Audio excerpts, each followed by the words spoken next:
What's up, all you beautiful people? Welcome back to the podcast. So, one of my favorite YouTube videos and the favorite articles that I've written in the past 5 years is all around mental models that I learned from playing chess competitively and how I applied those to my life and to my businesses. And what I find so interesting about this article and this video in particular is that the video on the YouTube channel, it did abysmally for the first 5 months or so. It was our worst performing video by a large margin. So for comparison, our typical view count on videos on the main channel is around 200,000 views after about 4 or 5 months. This video was at like 20,000. So it was like 10x worse than our average. And I was really bummed about it because it was my favorite video from I'm just so into chess. Like, I grew up playing. I was a South Dakota State chess champion in 9th grade. Chess was a way for me and my dad to bond. As this kid with ADHD, my dad, who was in the military and very rarely home, and he was also very emotionally stunted. It was a way for us to connect and be together. And so it holds a very near and dear place in my heart. And I've learned so much from playing chess, and so much of the ways that I think strategically in my business and in my life stems from what I learned in that game. And so when I wrote that article and I did those videos, I was really bummed that it didn't do very well, because I was like, man, I thought this was the most original thing that I've created in a long time, and I thought this could bring people a lot of value. Well, out of nowhere, and I've talked about this in the previous episodes, is that the video just around month 5 or 6, it just caught fire and it took off, and it went from doing like 20,000 views at like 4 or 5 months in, and then all of a sudden, I think today it's like 320,000. So now it's actually a very good performing video for us. And it's just sometimes, it's just a matter of how the time length in which you measure an investment is often more important than the quality of the investment. So what I mean by that is, like, if you were to measure, was this a good or bad video in the first 3 months, you'd say, oh, it's a bad video. It didn't hit our expectations. Now, if you look at it 6 months in, you say, oh, it's a great video. It exceeded our expectations. So sometimes you just have to give yourself more time is the moral of the story there. Anyway, somebody reached out to me the other day and they're like, hey, you should write a book on this concept around chess and how to apply these strategic concepts to business. And I was like, hey, that's pretty cool. I hadn't really thought about expanding it deeper. So if that is something that you guys would be interested in, let me know. I'm talking to some publishers right now about different book concepts that we might explore for future releases. We're talking about, okay, maybe we do a book on hyperfocus and how we turned ADHD into a superpower. Maybe we do them around the 5 rules of life thing that they didn't teach us in school. So how to focus, how to develop self-discipline, how to cultivate creativity and curiosity, like those skills that are most important in the modern workplace. I've really wanted to write that book as well, but this idea of writing about mental models related from chess and applying it to life and business is also very cool. So if that's something that you guys would find interesting, shoot me a DM, shoot me a comment, leave a review, and let me know how you're feeling about that. And we'll see where this takes us. So, okay, anyways, in today's podcast, what I want to talk about is just a couple more chess concepts that I think about very frequently, and that might bring you some value as you're thinking strategically about your life and about your business. So the number one thing, next chess model that I want to share with you, and again, if you want to go see the first 5, go to anthonyvicino.com. Go to YouTube. Go to the YouTube channel, Anthony Vicino, and go find the 5 mental models for thinking like a strategic genius. Now, here's 3 more. Number 1 is this concept of developing your pieces. In the opening of chess, in the first couple of moves, there are some rules that you typically want to follow. And one of the most important rules is that you want to develop your pieces. You want to start getting them out onto the battlefield into the most advantageous position possible. A lot of the times when you're playing a new chess player, they will move the same piece over and over. They might bring out their queen and then move it around a bunch of times. But as a good general rule, in the first 10 moves of the game, you should never move the same piece twice. That's a very simplistic rule, but the idea is that you want to focus on getting out all of your pieces, because the sooner you can develop them, the more pressure you can exert on the board. Now, the idea of developing your pieces, I think you can apply this strategically to your own life in the same way with your business. How do I develop my people? How do I bring people into my ecosystem, whether that's employees or it's friends, like whoever it is? How do you bring people into your sphere of influence and help develop them, help level them up? And as a consequence, because you're up-leveling the people that you're spending all your time around, you also get the benefit of up-leveling, right? So how do we develop the people in our ecosystem? Now, if you're a business owner, this is the most important thing, is to build the people that then build the business.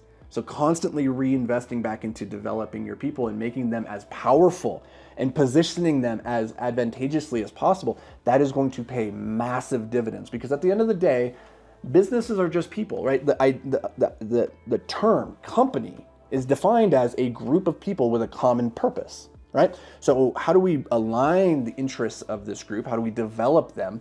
Because truly the difference between an A player and a B player is not just double, triple the results. It's like 10, 15, 20x. It's exponential. So any time and energy that you can put into helping improve the people around you is going to pay massive dividends, both in your life, but also in your business. So that's number one, is develop your pieces. Number two, this is a really fun phrase. It's called Zwischenzug. This is a German word, Zwischenzug. It means in between move. And this is a really cool concept. So in chess, as you're playing sometimes, you will have this sequence that plays out on the board. Maybe the opponent takes one of your pieces and now it's up to you to take back that piece. It's just a logical exchange of pieces, right? Like two forces come together, I take yours and now you take mine back, right?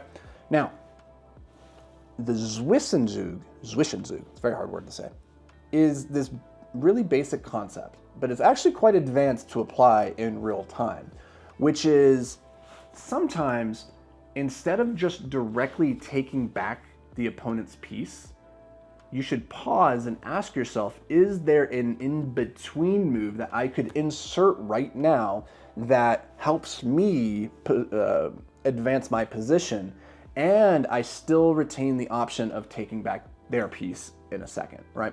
And it doesn't always pertain to taking back pieces, but the in-between move is this interesting idea that sometimes as you're moving towards a goal, it's not always about just immediately taking the next logical step that's right in front of you. Sometimes you have enough time to introduce the side quest, the side maneuver, while in pursuit of the bigger move. And so the way that you can think about this is, in your business, let's say you're working with a vendor, you're working with a customer. When you go for the sale, instead of just, you're sitting there in the sales pitch and you get them signed on, instead of just immediately going for signing the contract and saying, cool, I got you to agree to this product, this service, here's the thing. The in-between move would actually be, oh, cool, this is gonna be a great fit, this program that you agree. By the way, before we go down and we like sign all this contract and lock this in, you might also be thinking about this other thing, this upsell, this downsell, this other add-on tertiary offer. And that in-between move is often a powerful way of increasing the lifetime value of a customer. You've already got them to say yes to this thing. That's on the table. It's a next logical move. And some people just sprint so hard towards that they just get blinders on. They don't even think about, okay, what else might I be able to add into here? What are the in-betweeners that I could add in that would add some value? But by doing that, by pausing at that critical moment, you can often convert 20 to 30% of people through just that one additional ask. So that's like this one simple example. But always ask yourself, like, in life and business as you're moving forward, is this the next move? Is it forced? Do I have to do this? Or can I afford to introduce something in between real quickly? It's a really interesting concept called the Zwischenzug. Okay, number 3. King safety. One of the most important concepts in chess, and again, we go back to the opening, the first 10 moves of the game, is to get your king to safety. Right now, in the beginning of the game, he starts it in the middle of the board. That's not very good, right? And it generally, because we want to advance our pieces and develop towards the center, that's the most important piece of terrain on the board. Think of it like the high ground. By moving the pawns in front of the king, by moving our pieces beside the king, we're actually exposing him to more danger in the opening. And so we want a castle, we want to tuck him away in the corner, and we want to put a wall of pawns in front of him. This idea of get your king to safety before you start attacking is very important. It's one of the reasons a lot of beginner chess players struggles, because they start attacking without first defending their king, and now their king is vulnerable.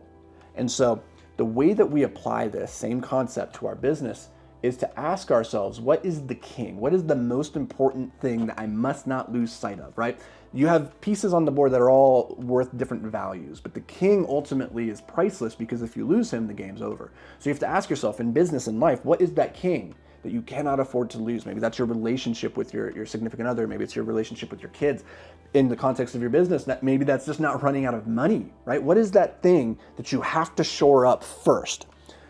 And for me, the thing that really helps think about king safety in the context of business is cash reserves. Like, how do we put enough money in the bank to make sure that we have enough to meet our obligations in 6 months, 9 months, 12 months?